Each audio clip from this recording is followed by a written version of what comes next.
You're listening to Midlife Side Quest, the Over the Hill Gaming Podcast. Here's your host, John Wall. It's Thursday, November 2nd, and welcome to Midlife Side Quest, the Over the Hill video game podcast. Every week, I, John Wall, bring you the latest gaming impressions, industry news, and tales of a Gen X geek, delivered to you in 15 minutes to fit your busy life.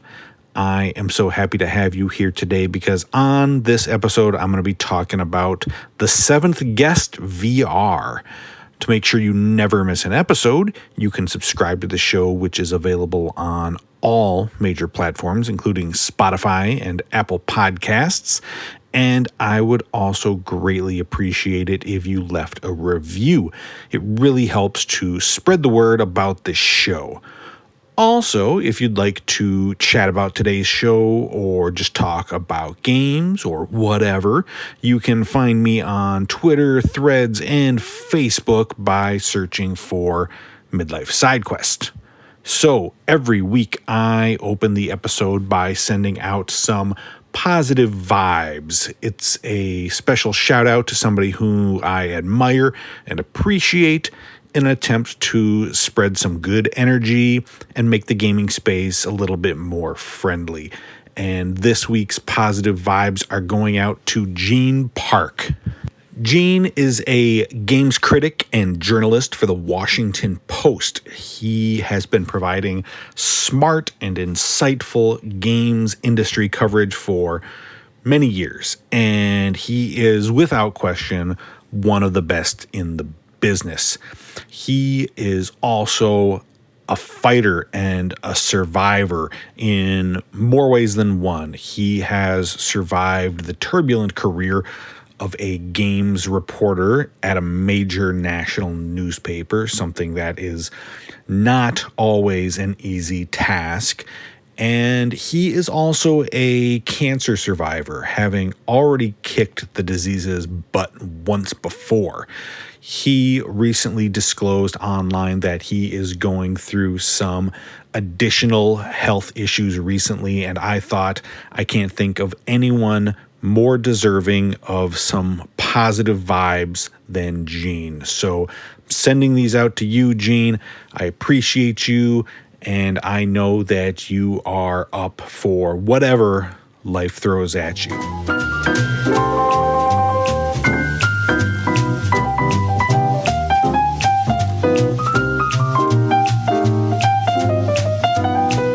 Back in 1993, The Seventh Guest debuted on PCs and became a smash hit, selling over 2 million copies. The puzzle game, which combined pre-rendered 3D graphics and live-action actors, is largely credited, along with Myst, of driving sales of CD-ROM drives to PC owners. It was truly a landmark in PC gaming, and even I, who has never really considered myself a PC gamer, remembers playing that game a little bit back in the day. Fast forward 30 years, and there is another new emerging technology which has been trying to gain a foothold with consumers. And while I don't think that the newly released Seventh Guest VR is maybe going to cause a boom in VR headset sales like it did with CD-ROMs, it is definitely a worthy addition to your collection if you're a VR gamer looking for something new to play. So I received a review code for the game, and I have been playing it on my MetaQuest 2. The game begins as you row your boat towards an island with a towering, terrifying mansion for you to explore. And to be honest, I was a little bit lost when it came to who my character was or what exactly I was doing there. I was following the instructions of a talking butterfly, and I had a lantern that could see into the past. So, I just went with it.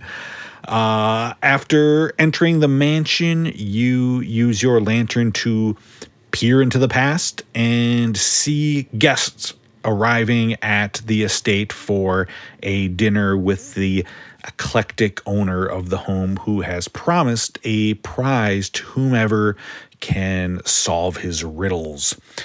So then the first of the mansion's 17 rooms unlocks, and you get to doing what you are really there to do, which is solve some rad puzzles. And the puzzles in this game are super fun. Each room of the home is like its own little separate escape room. And I've had an absolute blast putting my brain to work and solving these puzzles. I've always liked cool puzzle games like this. The recent Escape Academy is a good example of this genre done really well. But being able to solve them in a fully 3D space in VR, being able to walk around the room and really look at things from every angle, it adds so much more to the experience and to this type of game. It's hard to talk too much about like the gameplay itself without ruining, the puzzles, but I will give you one specific example from a few levels into the game. So one of the rooms is inhabited by a magician, and one step of solving this room has you trying to retrieve a key. So the key is sitting in this open compartment, plain to see, but as you approach it, a pressure plate on the floor causes the door to the compartment to slam shut. So there's no way to get close to this key without, the door closing. But by solving another section of the room, you get a hold of the magician's magic top hats. And what they do is by reaching into one of the hats, your hand magically comes out of the other hat. So what I figured out to do was lay one of the hats on its side next to the compartment, the closed compartment, and then by walking back and off of the pressure plate, causing the door to open up, it allowed me to reach into the hat that I was still holding and grabbing the key from across the room. Cool, right? And each room has a really cool twist with its own unique puzzles, from a children's room that has a puzzle involving a train set, to the library that has you moving the bookshelves all around the room to a certain order. You never really come across the same type of puzzle twice, and it is super fun to see what's waiting for you behind the next door. And each time you solve a room, you get a little bit more of the story in the form of these visions of the past projected into the room. And it's cool that the game uses live actors for these bits, just like the FMV that was used in the original game, but this time presented in a 3D space for you to walk around and observe as the scene goes on.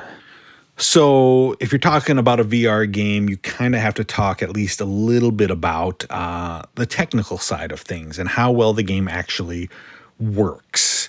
And, to be honest, I consider myself more of a casual VR player due to some of the issues I usually have when playing.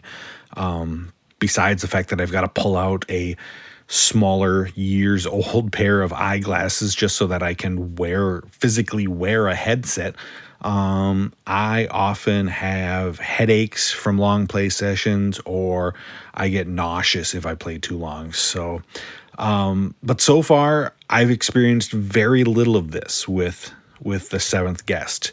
You can maneuver your way through the house by teleporting, walking, or a combination of those, and that's what I found worked best for me, is teleporting for large distances across a room and then using the analog stick to walk and position myself just right for the puzzle that I'm working on. It works really well, and I haven't thrown up even once. Like most VR games I've played, there's a little bit of finickiness here and there, mostly with trying to grab or hold something correctly.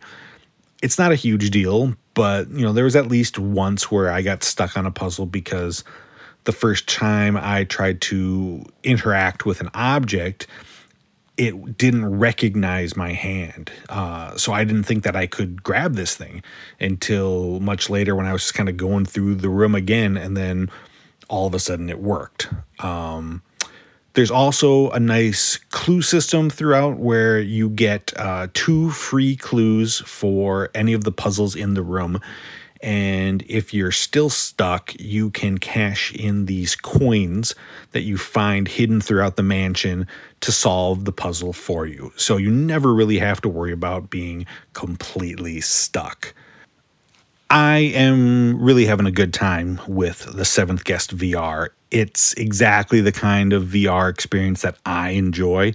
I can sometimes play it sitting if I want, or I can stand if I want. Both work great. It's easily playable in short, bite-sized play sessions, and it hasn't made me launch my Captain Crunch across the room yet, which is a big plus. I do wish that the Quest 2 had an easier way to cast your screen to a television, because this is the kind of game that my wife really likes to watch and be involved with in the puzzle solving, and it's not really user-friendly to do that. But aside from that, and a few other minor technical quibbles, the Seventh Guest is my favorite VR experience that I've played in a while. And new great VR games can sometimes be few and far between. So this definitely gets my recommendation for Quest or PSVR owners looking for something new.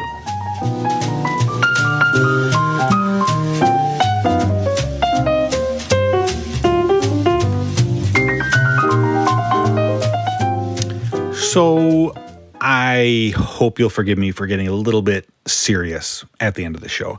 For the past several weeks, the world has been witness to 2 horrific events overseas. First was the October 7th attack against Israel by the militant Hamas group, which reportedly killed over 1,000 people, with several hundred more being held hostage. Followed then by the response of the Israeli government, which has killed over 8,000 people at last count, most of which were innocent civilians and nearly half of which were children. So I'm not going to sit here and pretend to be any sort of expert on the relations between Israel and Palestine. That would be foolish of me, and it would be a lie.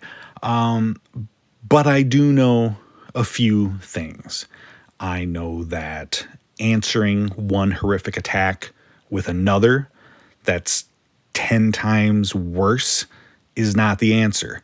I know that withholding food, water, and medicine from the thousands of innocent people whose lives and neighborhoods are in ruins is a war crime. I know that being horrified by the attack on Israel doesn't make you anti-Muslim any more than being horrified by the destruction of Gaza doesn't make you anti-Semitic. That's ridiculous. And I know that the blind support coming from the West is something that is going to age very poorly when the dust settles. I have no clue how the issues that have plagued this part of the world for years and years gets resolved. That is way beyond my area, my level of expertise. But I know that the powers that be need to step in and put a stop to this now. It should have been done long ago, but it can still happen, and it needs to happen. The hostages need to be released. Hamas needs to be held accountable, and the genocide being inflicted on the Palestinian people by the Israeli government needs to be answered for. I know this conflict seems way bigger than those of us on the other side of the world, sitting on our couches playing Nintendo games, but you can make a small difference. You can make your voice heard. You can speak up, and you can let your elected officials know that you do not support this extermination of an entire people, and that you'll remember their action or lack thereof when you cast your next ballot. Thank you for listening to Midlife Side Quest. I so appreciate you making time in your day for me. Don't forget, you can catch a new episode of the show every Thursday morning wherever you listen to podcasts, and you can show your support by subscribing and leaving a review. And if you'd like to chat, look for Midlife Side Quest on Threads, Twitter, and Facebook. So, until next week, be well, happy gaming, and free Palestine.